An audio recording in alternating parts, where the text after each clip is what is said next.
Actually, it's serious. It's a serious problem. If you continuously fall asleep during Bhagavatam class, Prabhupada, he said, then you cannot stay in Krishna consciousness.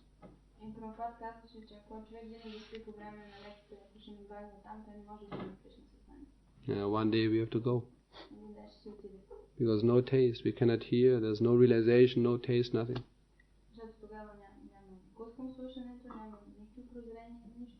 You see, the whole day we are serving Krishna. We have to do so many different activities.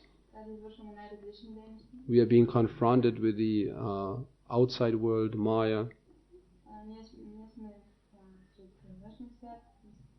So it's very demanding. Hard work, so many activities, confrontation with the objects of the senses, so many things.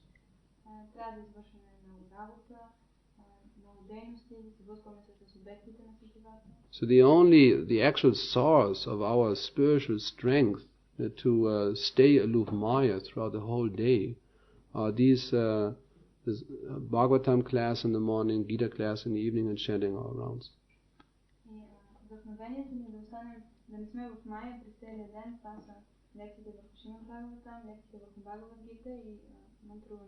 And if we do this very, very sincerely and properly, seriously, then there's hope that we will become, not affected by Maya.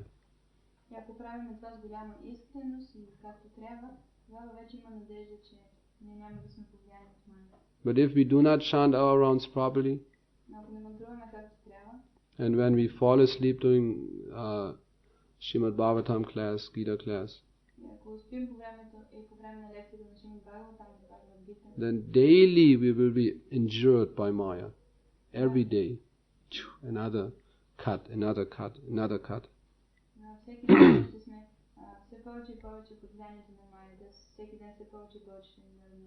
And how long can we tolerate this? At one point Maya will get us. Pong.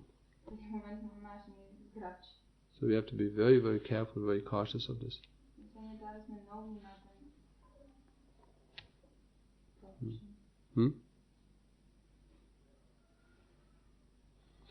So, what was the point? Yes, anybody who wants to write a commentary on Shastra, he has to follow in the footsteps of pure devotees.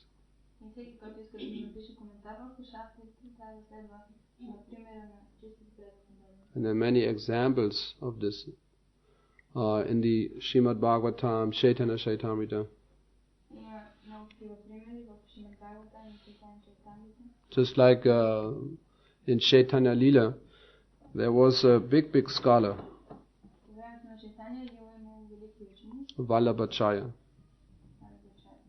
He was known at that time as Vallabha Bhatta. And during his traveling, he visited the king Devaroy. And at his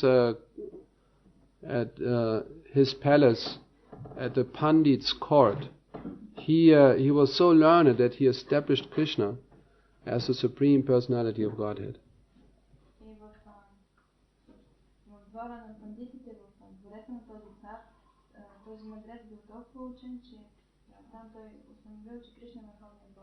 So the king, he was so happy about this, that he was bathing Vallabhacharya with gold coins.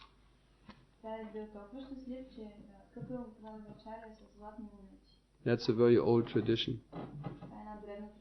If some Pandit defeats all other Pandits, then he is bathed with gold coins.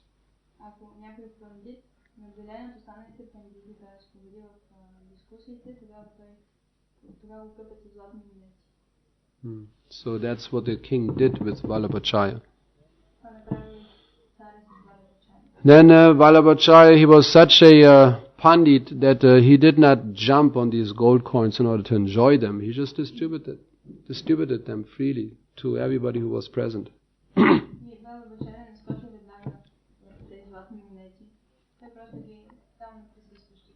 Because that's the last test for a Pandit.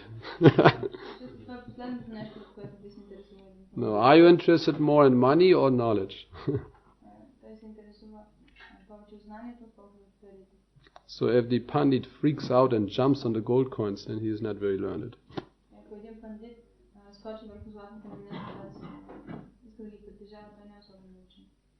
Of course, as devotees, we would immediately jump on them and use them in Krishna's service.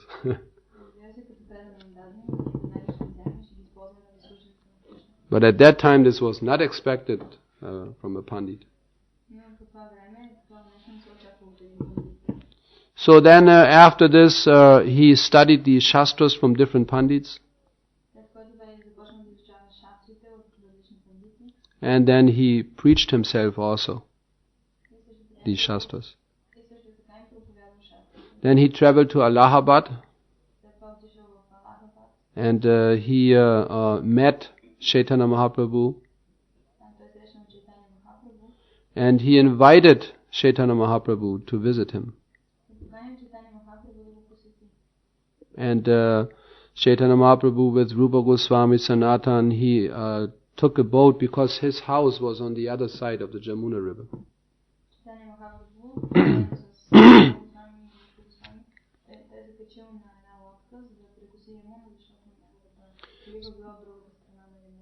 So they took a boat and crossed the Jamuna river. And when Chaitanya Mahaprabhu looked at the dark water of the Jamuna, he remembered immediately Shyama Sundar.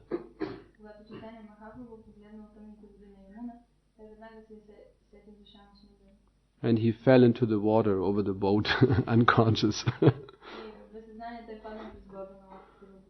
So then they picked the Lord up, and only in the house of Vallabhacharya he regained his external consciousness.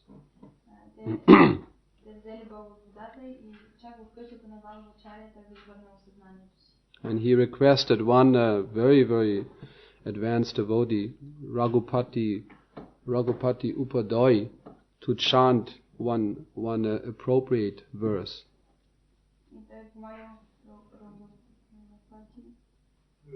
Yeah, Raghupati, that's enough.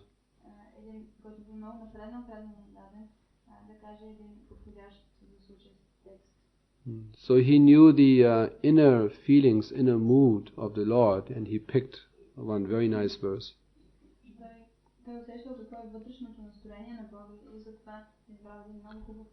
Shamam eva padam rupam purimadu purivara vayakaishorakaram dyeyam adya eva pado rasaha. The form of Shyamashundar is the supreme form. The city of Mathura is the supreme abode. Lord Krishna's fresh youth should always be meditated upon. And the mellow of conjugal love is the supreme mellow.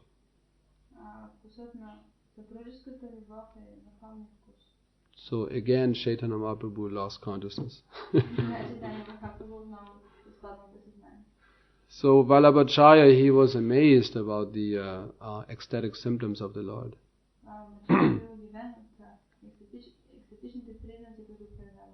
But he could not fully realize the position of Chaitanya Mahaprabhu, his actual position.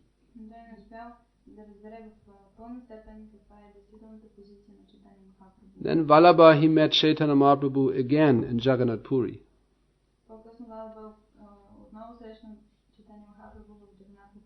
So Chaitanya Mahaprabhu was very happy to meet Vallabha, and he requested him, "So, there any news, Vallabha?"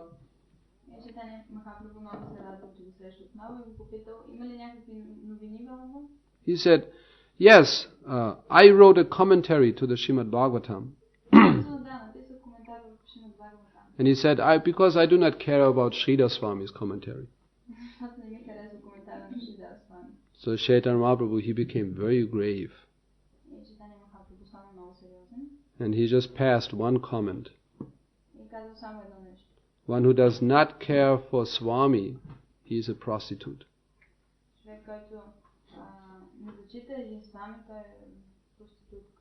Because in Sanskrit language, Swami also means husband. So one who does not care for Sridhar Swami or Swami, he is just a prostitute. So that was a little bit too much for the ego of Vallabhacharya. So silently he just left. Oh, and he felt so depressed. He was thinking, why did he say this?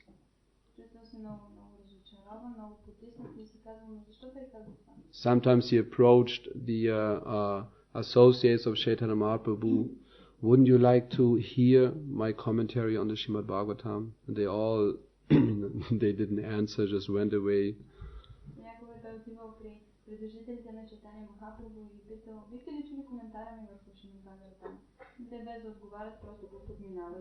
So he felt that everybody is avoiding him all of a sudden.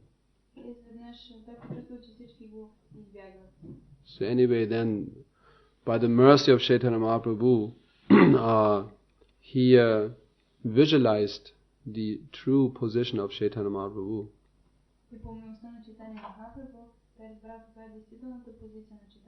Then he fell at his feet and begged for forgiveness. So in this way, there's a whole other story also in that connection. Bhagavan Acharya. Yes.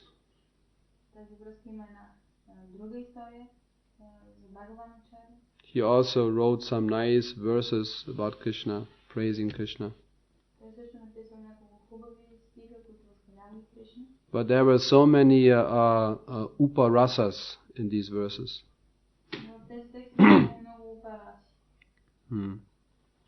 You see, there are uparasas, anurasas, aparasas.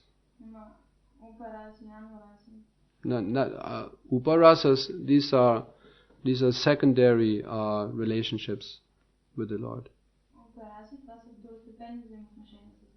And then anurasas, these are imitations of transcendental relationships.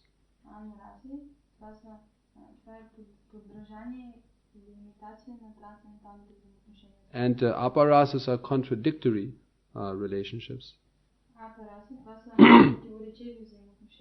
So his verses, prayers, were filled with these rasas, also especially contradictory rasas.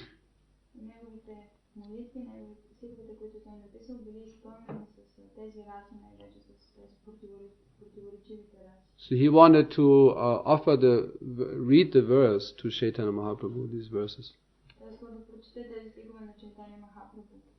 But at that time it was custom that anybody who wanted to read something to the Lord, first it was checked by Swarup Damodar.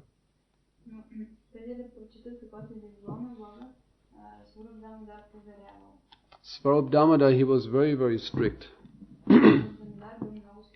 Even prasad, before Chaitanya Mahaprabhu accepted prasad, it was checked by Swarup Damodar. So he had that special relationship with the Lord. Whenever Chaitanya Mahaprabhu tried to do anything, eating, traveling, or reading, or hearing praises, he was very much afraid. He said, this should be first affirmed by Swarup Damodar. If he allows, then I will travel, I will eat.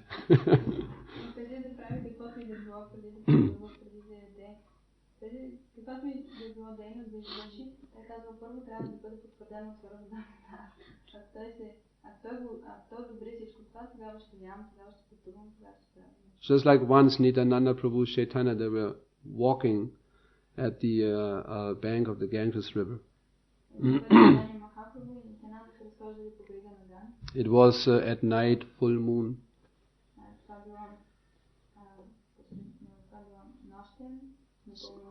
So Chaitanya Mahaprabhu, he grasps, how do you say, grasped the hand of Nityananda Prabhu. And he was whispering into his ear. Nobody could hear it. He said, I have no love for Krishna. I have no Krishna prem. But then Nityananda, he protested. Because he could see Nityananda Prabhu, he could see before, just shortly before, although the waves or water of the Ganges was so far away, all of a sudden the Ganges rushed forward and touched the lotus feet of Chaitanya and then went back.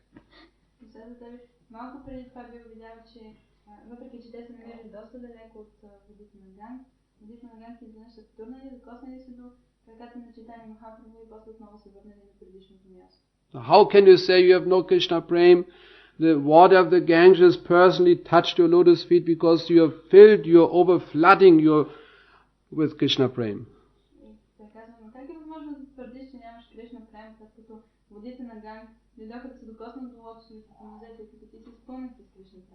But no, Chaitanya, he insisted. If I would have had Krishna prem,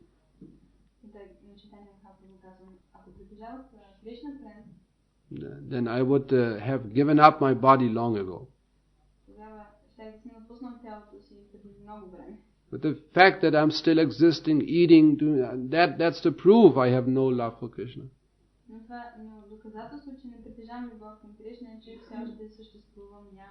So please immediately bring me some Krishna prem. Bring some Krishna prem. And the Lord, he was weeping and weeping.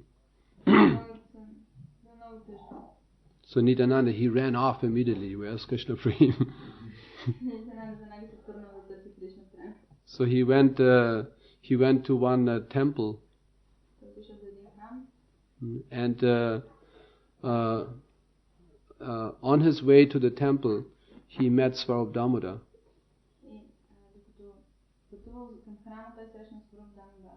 And he embraced the neck of Swarup Damodar.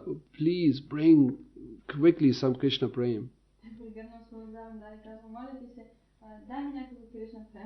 The Swarup Damodar, he thought, oh, these two lords are, something is happening with them.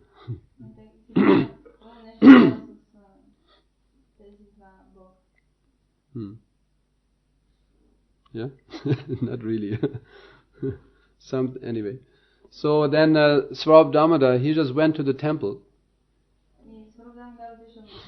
And he grabbed one Maha garland. It just came out of the Pujari room.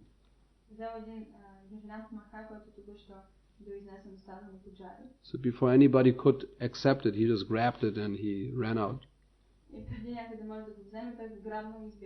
He said, Nityananda, this is Krishna prem. But Nityananda, this is Krishna prem. And Swarup Damodar, he said, I am Swarup Damodar. If I tell you this is Krishna prem, it is Krishna prem. So then Nityananda immediately accepted. So he took the garland and ran back to Chaitanya.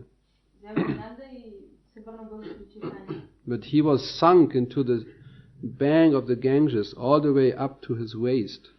He was sticking in the sand.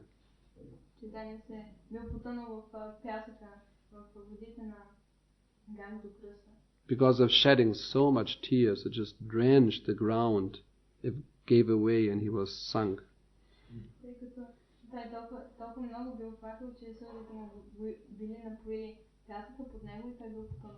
Whole ground around Chaitanya was wet with his tears.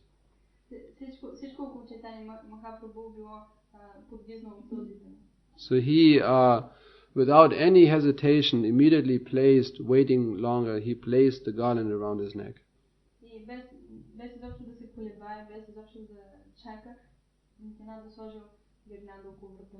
Here I brought Krishna prem. And with tears in his eyes, he touched the garland. This is Krishna prem. He said, yes, of course. This Swarup Damodar said. Oh, he immediately accepted. This is Krishna prem. Then again he took the hand of Nityananda and he whispered into his ear. Actually, I have too much Krishna prema.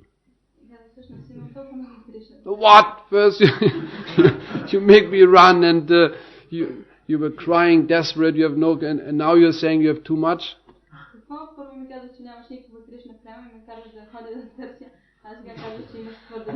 Yes, I have too much Krishna prema. And I want to deposit my Krishna prema with somebody. Because I want to wind up my pastimes in this world. I want to finish my pastimes. So I have to put all my Krishna prema somewhere, in some person. And then he looked at Nityananda. He jumped back, he said, I'm already mad. I'm already mad, he said. If I take your Krishna prema, then I don't know what will happen. So he refused. And you ordered me to preach in Bengal.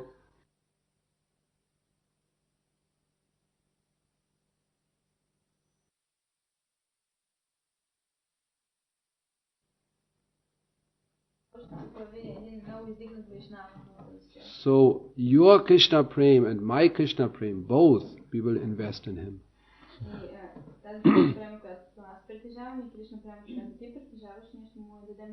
Because he will be quite fit to handle this Krishna prema. He will be so much filled with Krishna prema that whoever hears his songs, he will feel immediately emotions, although he might be a non-devotee.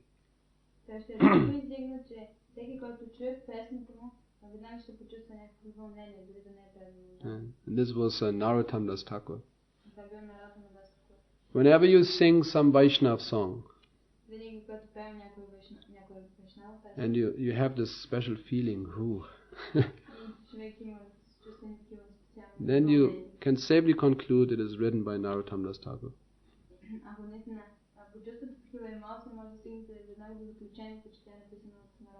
The most of our songs we sing every day are written by Narottam Das Thakur.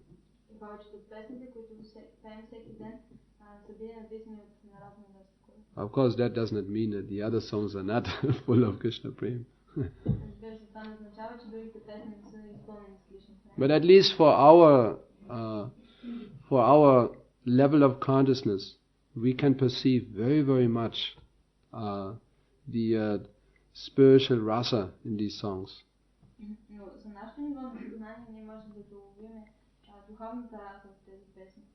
Just like Hadi Hadaye Nama Krishna Yadavaya Nama Hari, Narottam Das Thakur.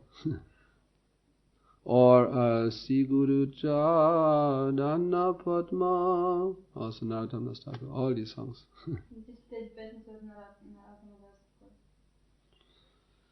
So what was the point now?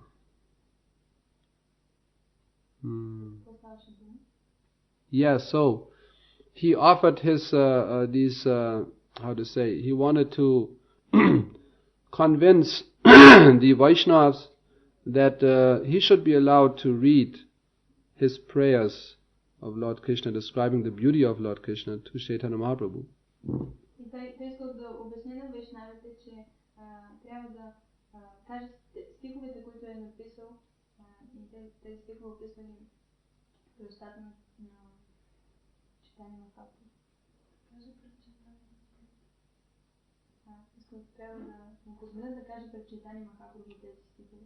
But then Swami Damodar, he checked it first.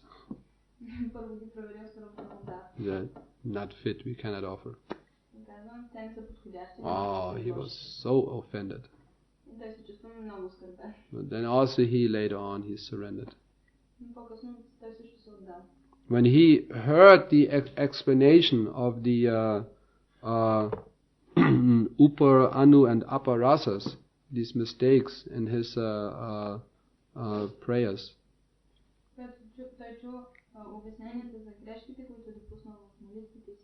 explained by Swami Damodar and others,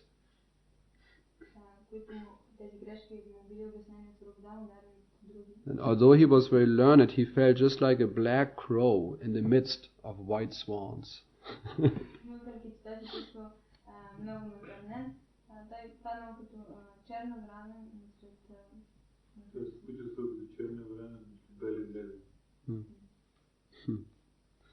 You're getting tired, huh? A little. So we shall stop here and continue this evening. Srila Prabhupada ki jai. Jai.